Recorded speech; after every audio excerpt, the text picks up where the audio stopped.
Hey guys, how's it going? Nash Warfield here with another episode of Significantly Square Leadership. And today I have the pleasure to be with Ms. Dominique Smith. Dominique is director of the LEAP program. Oh, you just promoted me. I wish. Oh, yeah. Oh, you're coordinator. No. I am, yes, I'm one of the LEAP coordinators. Okay. And LEAP stands for?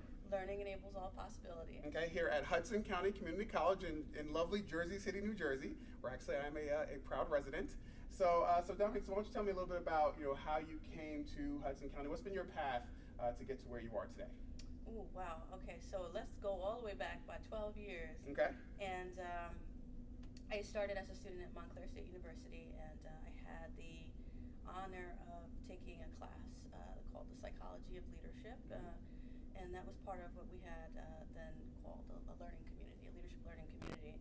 And I started to learn about different leadership theories, methods of practice, and a really unique way of looking at how I was functioning on campus. And I transferred that knowledge to participating in different organizations on campus, founding the Residence Hall Association, and just finding myself as I was a student there and realizing, wow, this is a possibility, this is an opportunity for work in terms of doing more and giving back and just being an educator in some way, shape, or form through student activities or student life or just higher ed. So I ended up kind of taking that and running with it.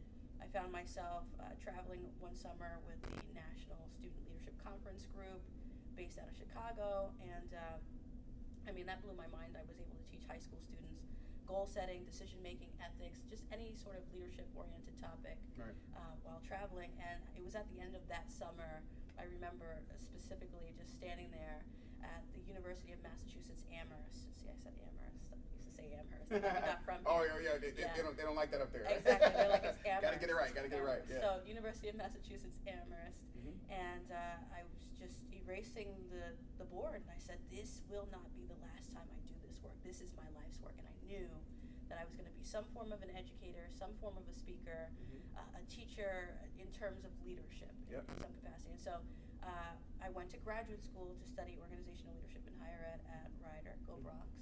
And I then found myself the National Society of Leadership and Success, did about a 6-year tenure there, monitoring chapters and overseeing student leadership development in the form of a leadership program. And shout out to Chuck Knippen, good friend of mine. What's up, Chuck? Small world. That's right. He's the president. And then I transitioned from there to pursue my passion of helping high school students transition further into the mindset of college readiness. My passion is really to help them get out of that whole I'm a deer in headlights as soon as I hit the ground as a first-year student. During my time at Montclair State, I also served as an orientation leader, and I saw a lot of that, that panic. And I felt that too when I was in high school. You don't fall into a certain quadrant with regard to career paths, doctor, lawyer, nurse, police officer, judge, kind of the basic things that they always talk about and highlight in coloring books as a kid. Sure. You panicked. You thought, well, what am I supposed to do? And I remember I was an English major, creative writing focused, and towards graduation, they kept asking me, well, what do you want to do with it? I don't know. I knew I didn't want to go and teach, the secondary education or, be in a high school setting in that capacity, teaching math, science, English, or writing in that way. But I wanted to do something kind of outside of the box, something different, something that, allowed me to energize and connect with students in a different way. And so that was my passion. That's how I found it, and transition and growth and, writing content and training and teaching. And I've been able to now find myself here at Hudson County Community College working with high school students, helping them transition, helping them to expose themselves to college courses. So it's not just the skill set, public speaking, the time management. It's not just those life skills. It's more than that with the program. It's a combination. It's the academic side as well. Are you familiar with the format of a syllabus? Can you train yourself to effectively take notes, effectively study? So I'm balancing both pieces now, and it's wonderful. Sure. It's wonderful. Awesome. And so obviously, we share the same passion, the same heart for students. I've been doing motivational speaking to high school and college students for the last 15, 16 years, and truly, especially from the college standpoint, because obviously you get the whole, when you're at orientation, look to your left, look to your right, one of you won't be here, and you're right. I mean, making that transition from high school to college is so tough for a lot of students. The graduation rates, or 50% of students who start college don't finish, and at the 4-year level, and so you definitely want to try and give them as many tools as possible to be able to make that successful transition from high school to college. So yeah, we're definitely on the same page there. Which leads right into obviously the whole piece of of living that life of significance and wanting to make a difference in the world. Want to make a difference with students. Why is that important to you to make a difference in the lives of students? What's your passion for that? Where that come from? Well, I got to tell you this. We all know the saying: to whom much is given, much is required. My worst fear is to leave this earth having not served my purpose, having not done what has moved me, and being stagnant. So that's where it comes from. I don't want to just breathe the air. I want to be a part of the experience. I want to live. I want to contribute. I want to know that when I'm leaving, there are lives that have been positively impacted. They always talk about, what are you going to do between that dash? Yes, indeed. Right, and I want to contribute in some capacity, and I've found that my ability is through leadership and conversations on it. As I mentioned prior to the start of our interview, I am now teaching that class that made such a huge impact on the way I thought about leadership, because frankly, I wasn't even thinking about leadership. Right. How many of us are having conversations in high school right now about what is leadership? Right. And it's more, let me be more specific. Looking at our cities, urban education. How do we have time to have those conversations? Right. I think our guidance counselors have a lot on their plate. I think our students have a lot on their plate. I just want to be that person to go in there and have those discussions and motivate those students and inspire them to not only think about their potential, but to act on it. Right. It's one thing to say, well, these students have so much potential. Okay, well, help them find their passion. Help them identify their goals.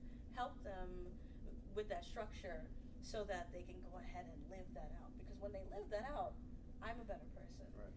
Our future's a better place to be because they have contributed and they know that they can. Yeah. They know that people believe in them, but they know that they have the structure to act and give and do with what they, do what they can with what they have. Sure. Yeah, so totally on board with that. I mean, so much of what I've always looked at is how do you make that difference? When I'm speaking of 400 students, there'll be that one that, something that I said changes the way they think, changes the way they look at their life, look at their potential, help them identify, what they want to major in, based on their passion in life, and really truly make their own difference in the world and live their life of significance. So yes, I can definitely appreciate a lot of that. It's very cool. There's so much to do when you get to college, and it's what kind of conversations are we having with them so that they're prepared to hit the ground running. Right. That's right. And obviously, you're a product of Jersey City yourself, right? So Chilltown. So tell me a little about so what did that mean for you? Growing up in Jersey City, and obviously traveling around the country, and now coming back home to Jersey City. Why was that important to you? It's amazing. I realized that I couldn't give the time and really serve the community in the capacity that I wanted to if I was always at the airport or visiting another school. And I loved traveling. Don't get me wrong. My whole motto in life is food, fun, photography. If I can snap some photos in between my trips and meet the different people, the different students, you have so many different student populations and just different ways of thinking and being when you hit a different state. It was phenomenal. But I realized it was time to come home and take what I had gathered over the last 10, 12 years and bring it back to the community and develop where I'm from and take them to a new level. Yeah. So that's what I'm excited about. Awesome. So clearly doing a lot to make your mark, live that life of significance, and really just create those ripple effects of what the things that you do and how it impacts the world. So obviously leading right into that, this is about being a square, right? And being different from everybody else. And I always like to ask leaders or people in leadership positions, square has 4 sides. So if you could identify 4, I guess, keys or qualities of leadership. From all your research and learnings and teachings, what would you say are the 4 most essential qualities of being an effective leader? Truth. I'm also a Rotarian, so I'm okay. I'm All right. learning to embrace. Are we telling the truth? Right. Are we being our true selves? Are we being authentic? Are we genuine? Is what we're doing or what we're contributing going to be beneficial to the bigger picture? Are Sure. we creating relationships and opportunities, networking, patience, kindness? The whole golden rule thing goes quite a long way. Yeah. Just passion and purpose. My whole mantra is live with purpose. When you live with purpose and you follow your passion, you can't help but make a positive impact. Yeah, definitely. Awesome. Very cool. So so obviously, again, this is just a great topic that that I love to talk about. Certainly would love to be able to come in and speak to your students sometimes. That would be a great opportunity. But I just thank you so much for who you are and what you stand for, and the importance of you to making that difference and to leaving your mark and living that life of significance. And I know that you'll continue to do great things with all the students that you impact. So thank you very much. So once again, Nash Warfield here with another episode of Significantly Square Leadership. I'd like to thank Ms. Dominique Smith for joining me today, and I encourage you guys to live a life of significance, be a square, go make it happen. Thanks, guys.